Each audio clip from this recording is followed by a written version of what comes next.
Tired of the everyday routine? Ever dream of a life of romantic adventure? Want to get away from it all? We offer you Escape. Escape, designed to free you from the four walls of today for a half hour of high adventure.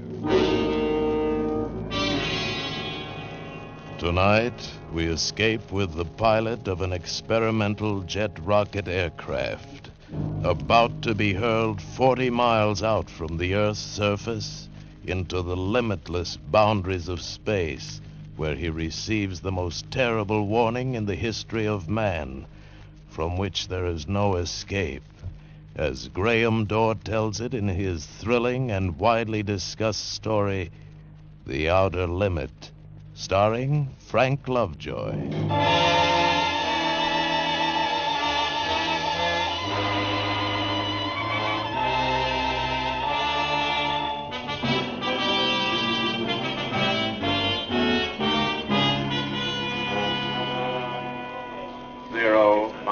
25. 0 minus All right, 25. men. Settle down.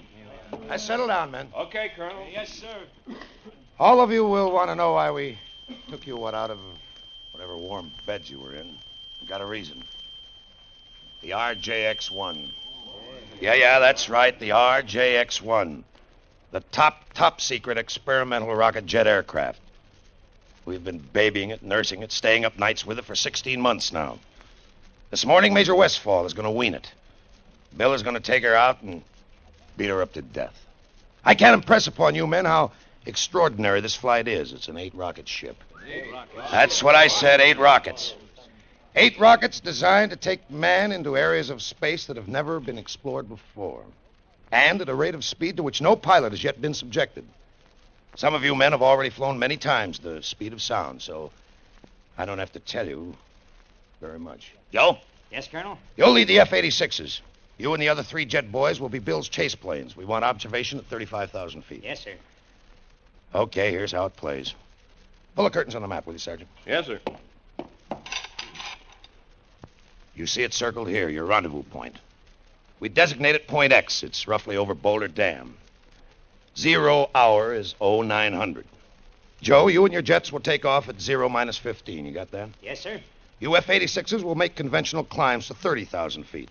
Rendezvous at Point X and call into me at control at 35,000 feet. Right, Joe? That cuts it, Colonel. Oh, no, wait a minute. Not quite. Now we hear about the weather. Pete? Yes, Colonel. Well, the weather's very pretty out, boys. All clear, ceiling unlimited. Winds aloft at 10,000, 80 mph, 25,000, 140 mph, 40,000, 150 mph. Estimated temperature 45 below at 40,000 feet. There's some scattered clouds northwest of Point X at 15,000 feet. Stratus at 30,000 feet, 30 miles east of Point X, east. We expect no change for 3 hours. That's it, sir. Okay, Pete. Joe, you and your boys go unwrap your F-86s. Have a nice time. Yes, sir. Come on, boys. Major Westfall. Major Westfall, stick around. I want to talk to you. Okay, Hank. How you feeling, Bill? Why? You worried, Hank? Don't worry. Look, Bill, you've got only 10 minutes of rocket fuel. Get rid of those jets before you fire the rockets. Fire only one rocket at a time. Yeah, that's right. Now, look, I'll be listening in on the public address at control. I won't bother you until you're airborne. It'll be between you and the tower until then. All right, don't worry, Hank. I'm going to fly that baby higher and faster than anybody ever did before, just like you said. I'm going to take it up and I'm going to bring it back. And then you and I'll have dinner together.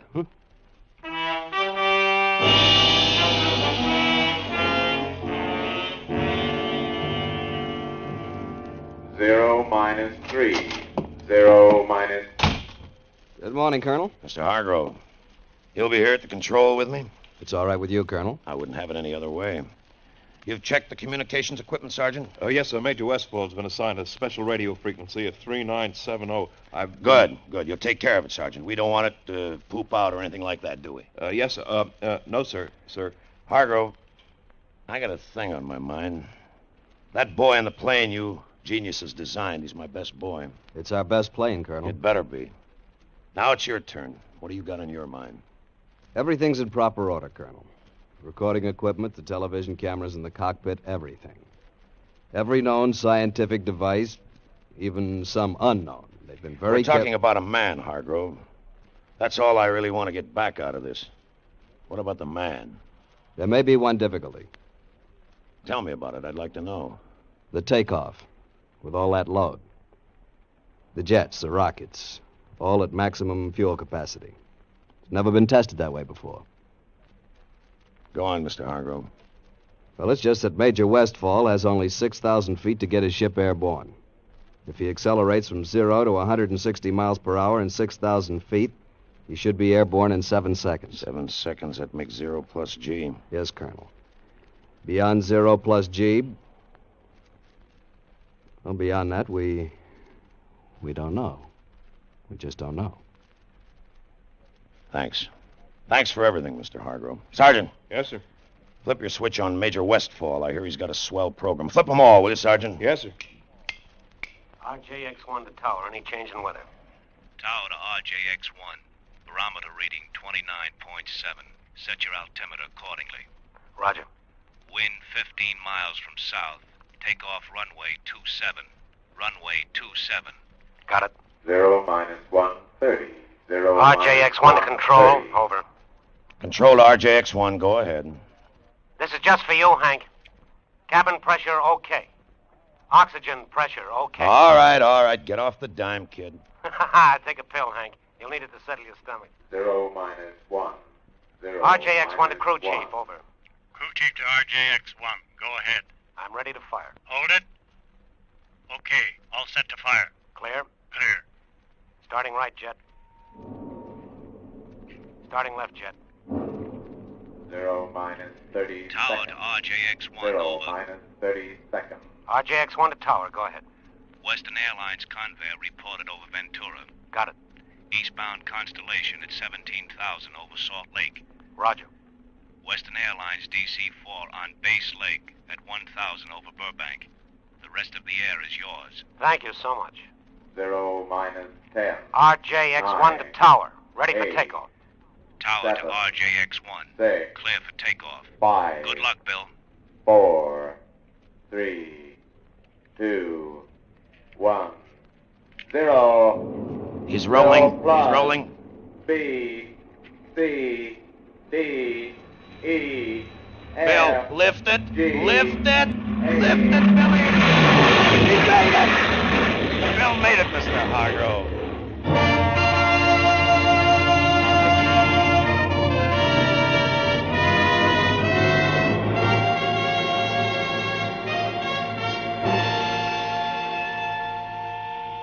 RJX1 to control. RJX1 to control. Come in.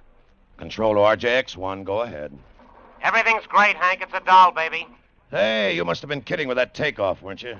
It took that long to get off. That makes it a takeoff. How fast are you climbing, kid? 1,700 a minute, airspeed 550. Retract your landing gear, it'll help. Whoops, sorry. Call me at 20,000.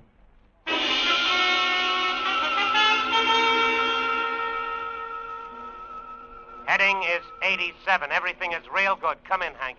How do you feel? I like it here. Pressure okay? Okay.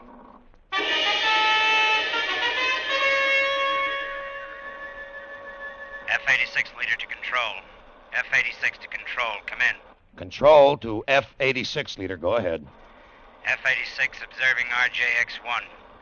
He's really tearing, Colonel. Over point X at 35,000. On schedule, Joe? On schedule.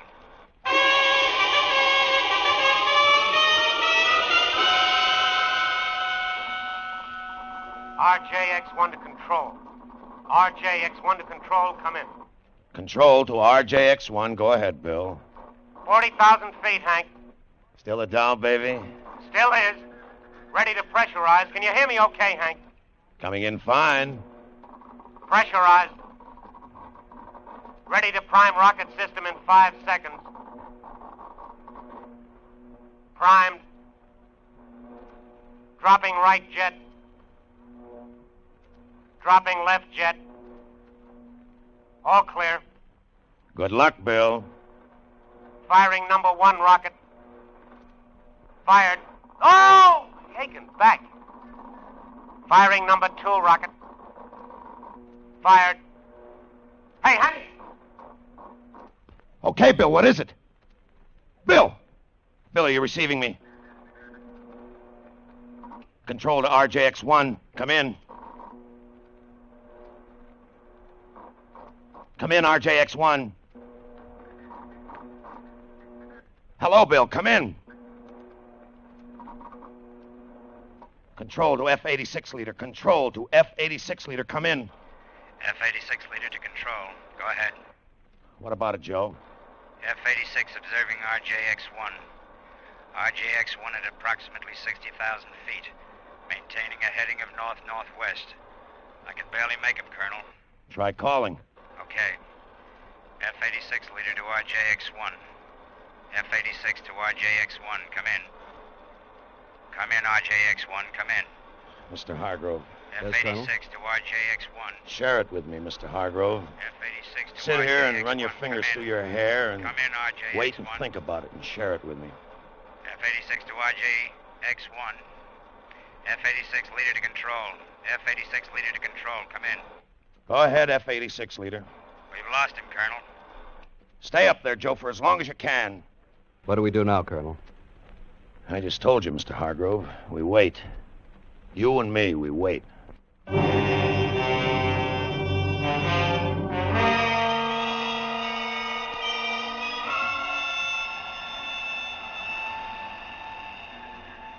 lost him, Colonel. You haven't lost me. I can hear you, Joe. Stay up there, Joe, for as long as you can. Hello? Hello? Hello? I'll try another frequency, Joe. RJX-1 to F-86. Can you make me? RJX-1 to F-86. Come in. Come in. No good, huh? I'll switch back to Channel Charlie.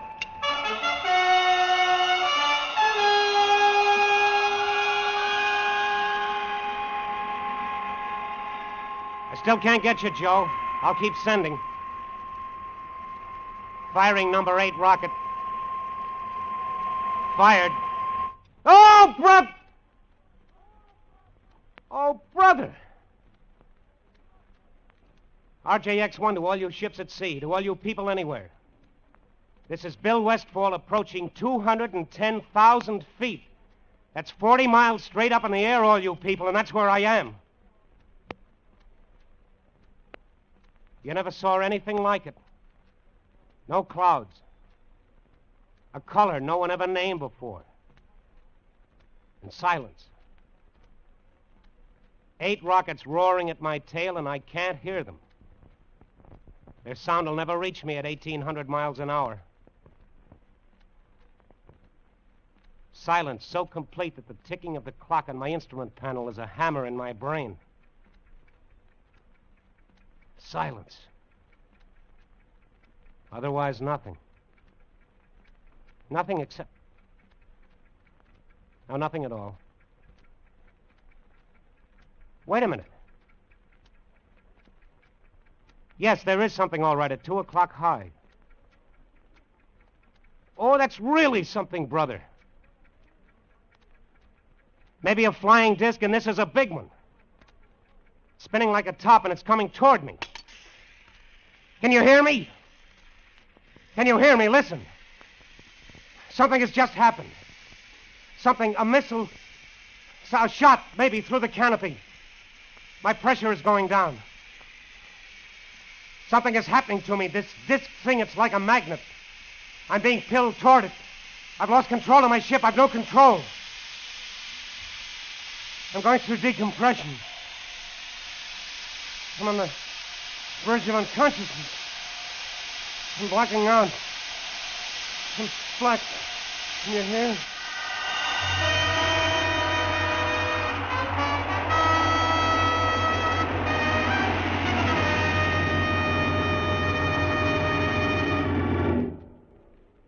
You are listening to The Outer Limits, starring Frank Lovejoy, in another thrilling adventure on Escape.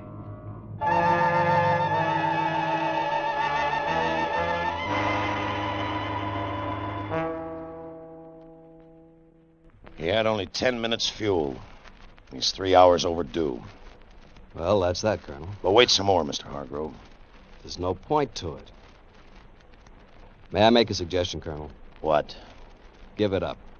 Make your report to Washington. What about you, Mr. Hargrove? To be frank with you, Colonel, in another 16 months, there'll be another plane. The RJX-2. And the Army will give us another man to fly it. Not till we're certain about this man, and we're not certain. What do you propose to do? The things that are in the manual. We'll organize search parties and put spotter planes up in the air. Maybe Bill came down on the ocean. We'll call the Navy in. Colonel, if the RJX-1 came down on the ocean, it would sink in 3 minutes. You know it had no life preserver equipment on it. The added weight of We'll the call the instruments... Navy in. Whatever you say, Colonel. My guess is... What's your guess, Mr. Hargrove? My guess is that sometime, somewhere, on some beach or in some field, someone will pick up a piece of torn metal. That someone will be holding what's left of the RJX-1. You're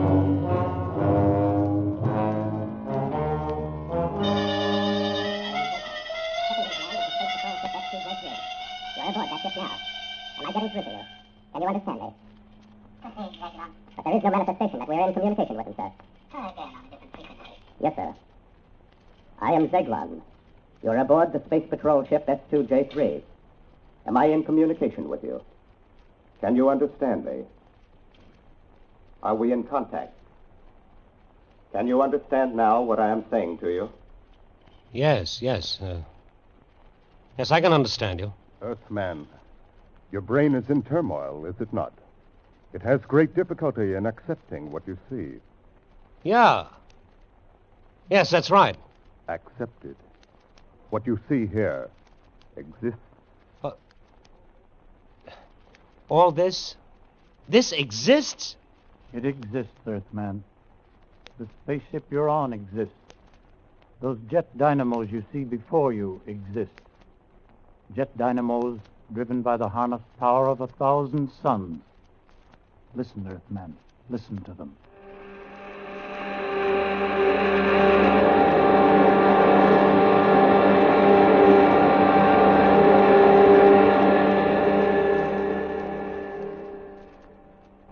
Do you know what happened as you listened, Earthman?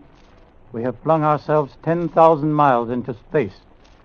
What do you say to that, Earthman? Why, I don't know what to say. It's beyond the conception of your Earth brain. Then conceive this. Try to move, Earthman. You're not bound in any way. Try to move. Don't strain. It's impossible for you to move. There's a screen of force aimed at you. Now it's turned off. You may move about, Earthman. Proceed, Zeglon. Yes, Commander. Earthman, I perceive that your intellect now accepts the fact. You are aboard Space Patrol ship S2J3. I am Captain Zeglon of the Galactic Guard. Galactic? Galactic Guard? The guardian of the galaxy. The guardian of the universes. The instrument the Brotherhood of Worlds has set up in defense against such a civilization as yours. What puzzles you, Earthman? Well, I can't see you. I can feel that you're here, but I can't see you. There is no necessity for you to see us. It is sufficient that we communicate with each other. Yes, but talking to you is... Well, it's not like talking. It's, it's as if it were all happening inside my brain. It is. That is how I'm reaching you, by telepathy. Do you remember what happened to you before you blacked out? Yes, I think so. There was a sharp sound, like a bullet hitting the canopy. It was not a bullet. It was a ray. It was necessary to stop your flight. We have so much to tell you. Well, first tell me about my ship. Is it lost? No. It is such a crude little ship. Crude? Easy for us to repair. It will be returned to you. And you will return to Earth. Because you are the Earth's only hope of survival. Hope of survival? What do you mean? I will show you. What you see on this screen before you is a panorama of your own universe, far greater in scope than an Earthman has ever seen before. Observe. Observe where the line is pointing. Planet 3, Star 5, Galaxy C, Sector K. Is that the Earth? No. That dot, that speck you see revolving in the vastness, is your sun. A star whose surface is 12,000 times that of your Earth. Your Earth is not even visible here. What? How did you know we even existed? That was our problem. We first became aware of your planet when we found atomic dust in the upper atmosphere. We traced it to your Earth. It was that important to you? Quite. We determined that you were setting off atomic bombs.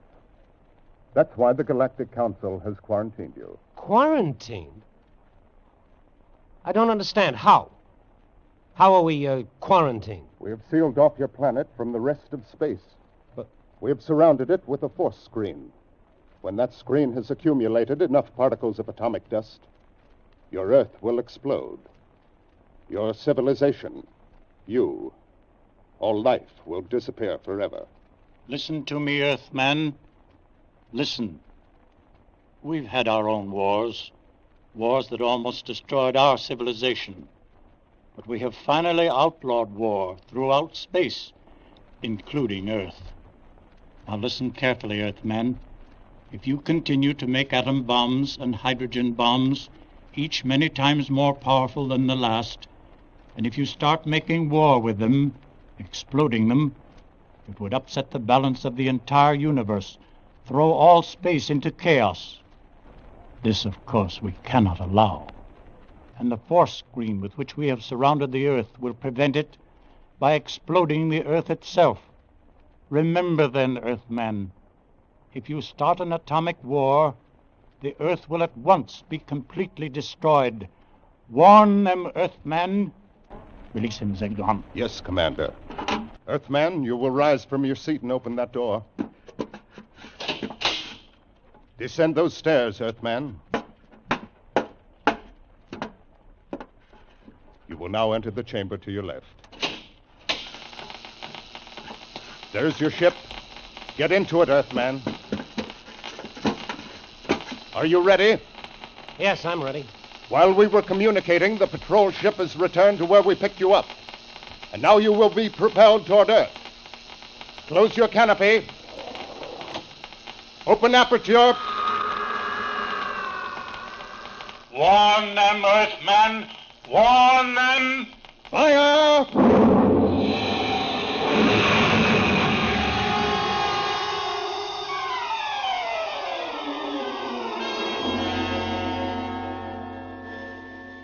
RJX-1 to tower. RJX-1 to tower. Come in. RJX-1 to tower. Come in, tower. Tower to Funny Man. You loaded, kid? How did you get in on this frequency? Listen, this is RJX-1.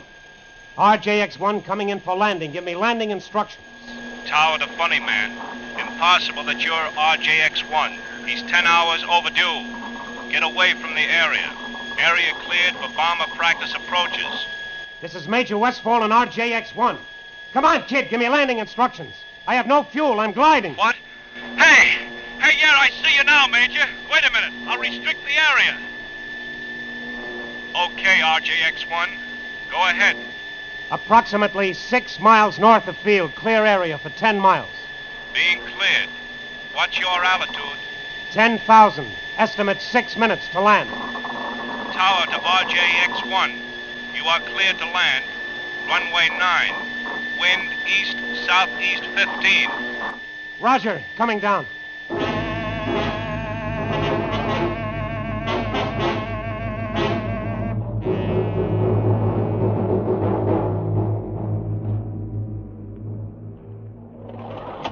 Hi, Hank. Bill, what happened? Hank, you won't believe it, but you've got to. I know you won't believe it. It'll knock you over. Now, just take it easy, Bill. Sergeant. Yes, sir. Have the ship gone over by Geiger counters for radioactivity and seal it. What? Oh, yes, Hank, you better mount a 24-hour guard on it. Look, what did you run into? Plenty. Listen to me, Hank. They said the Earth would explode. They said it was the end for us. They said that? Come on, let's go over to my office. You gotta believe me. Read it like an order, Bill. My office. I want Major Donaldson to look at you. The psychiatrist? Hank, you've got to listen to Come on me. over to the office.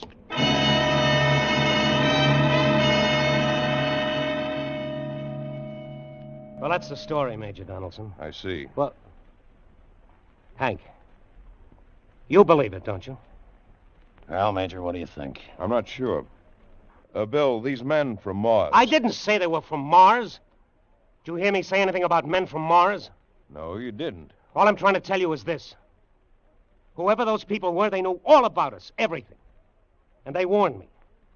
Our atomic bombs are a danger to the universe. One more, and we're going to be the juiciest galactic 4th of July of all time. Explode, finish, gone. Like that. How do you like it? All right, Bill, roll up your sleeve. Oh, now, forget it, Major. All I need is a couple of drinks. Sorry, Boyle. Sorry. Not right now. Let the Major give you a hypo. Now, look, I got a drink coming, a lot of drinks. Later. Come on, Bill, the sleeve. You heard him, Bill. All right, yes, all right, if it's an order. Go ahead. There. You'll be okay in a few hours. I'm okay now. Sure. We'll leave you here, Bill. It's all right if Bill sleeps in here, isn't it, Colonel? Sure. Yeah. Well, maybe you'll believe me tomorrow. You'd better. Come on, Major.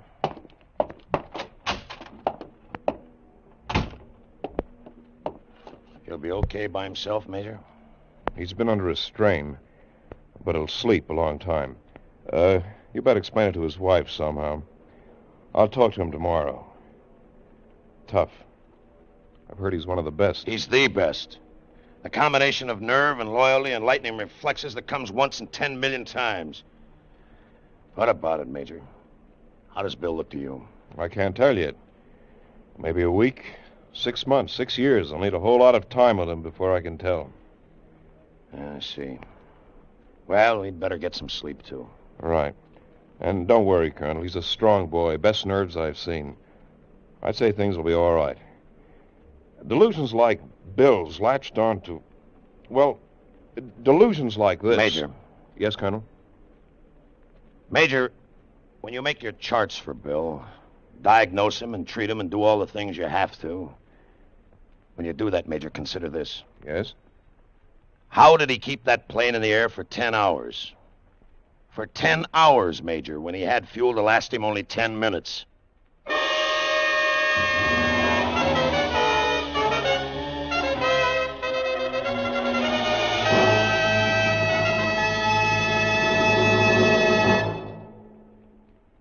Escape is produced and directed by William N. Robeson, and tonight starred Frank Lovejoy in The Outer Limit by Graham Dorr, adapted for radio by Morton Fine and David Friedkin. Featured in the cast were Charles McGraw as the Colonel, Jeff Corey as Major Donaldson, Stan Waxman as Zeglon, and Ian Wolfe as Zill. Special music was arranged and conducted by Del Castillo. Actual flight details were authenticated by rocket test pilot Gene May, Sergeant Hartley Caldwell of the Air Force Section of the Armed Forces Public Information Office, and by the Douglas Aircraft Corporation. Next week. You were on the Baltic Sea within sight of the Soviet coast, where your Russian wife is secretly waiting to escape with you to England. And on the cold, dark waters behind you, an armed patrol boat is about to discover your small sailing craft. If it does, you will never escape.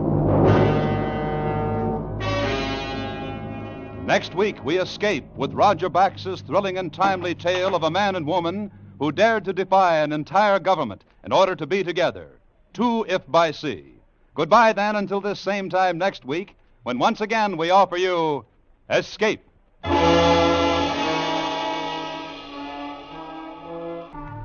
This is CBS, the Columbia Broadcasting System.